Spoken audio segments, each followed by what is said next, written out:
กองประชุมครบคณะกรรมการปกครองแขวงจำปาสักประจำ3 เดือนตุลาปี 2026ในวันที่ 8 เมษายนนี้คณะกรรมการปกครองแขวงจำปาสักได้ดำเนินกองประชุมคณะกรรมการปกครองแขวงประจำ3 เดือนปี 2026ซึ่งได้จัดขึ้นอยู่ห้องประชุมของว่าการแขวงโดยการเป็นประธานของฐานปริญญาเอกสุขสวรรค์วีระวงศ์ประธานคณะกรรมการปกครองแขวงมีรองประธานคณะกรรมการปกครองแขวงมีหัวหน้าแผนกการอ้อมข้างแขวงมีหักษาการเลขาพรรคนครมีเลขาพรรคเมืองเก่าเมืองเขาห่วม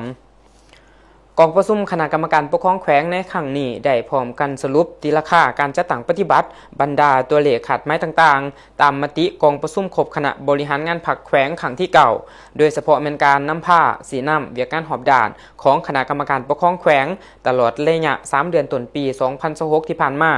และค้นคว้าประกอบคำคิดคำเห็นต่อทิศทางแผนเวียกยุดซุ้ม3 เดือนในต่อหน้าเป็นต้นแมนผ่านหางสรุปตีราคาการเคลื่อนไหวเวียกงานของคณะกรรมการปกครองแขวงใน3 เดือนที่ผ่านมาและทิศทางแผนการ3 เดือนในต่อหน้ารายงานการจัดตั้งปฏิบัติมติสภาพประชาชนแขวงว่าด้วยการหับห้องบทรายงานขององค์การปกครองแขวงเกี่ยวกับการโฆษณาเผยแพร่กฎหมายและการจัดตั้งปฏิบัตินิติกรรมกฎหมายติดพันกับแผนการสร้างนิติกรรมรุมกฎหมายระยะ5 ปีของคณะกรรมการปกครองแขวงรายงานทางแผนพัฒนาเศรษฐกิจสังคมแผนงบประมาณแห่งรัฐ5 ปีครั้งที่10ก็คือปี 2026 ครับปี 2030 ของแขวง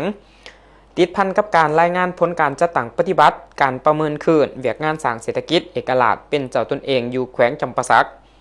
และงานการจัดตั้งปฏิบัติการสุกอยู่การผลิตและดูแลในระยะ3 เดือนต้นปีที่ผ่านมาและทิศทางจุดซุ้ม3 เดือนในต่อหน้ารายงานการจัดตั้งปฏิบัติมาตรการคุ้มครองการนำเข้าน้ำมันเสือไฟภายในแขวงติดตามบรรดาปั๊มน้ำมันที่ให้บริการสังคมในทั่วแขวงการกวดการวมทั้งคุ้มครองราคาน้ำมันขอสะดวกขอยุ่งยากติดพันกับการรายงานสภาพการปรับปรุงระบบไฟเยื้องทางอยู่ในเทศบาลนครปากเซ่และงานการจัดตั้งปฏิบัติการก่อสร้างซ่อมแปลงเส้นทางภายในแขวงในระยะที่ผ่านมาและทิศทางต่อหน้า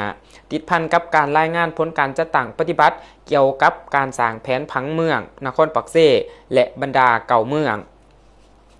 รายงานแผนการกะเกียมให้แก่การเป็นเจ้าภาพงานมหกรรมกีฬาแห่งชาติครั้งที่12 ปี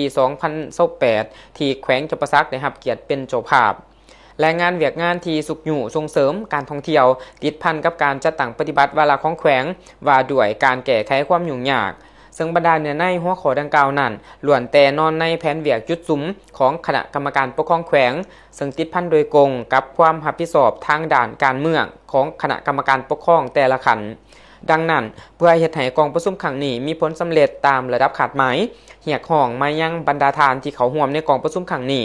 จงพร้อมกันยกสูงความรับผิดชอบพร้อมกันประกอบคำคิดคำเห็นอย่างกงไปกงมา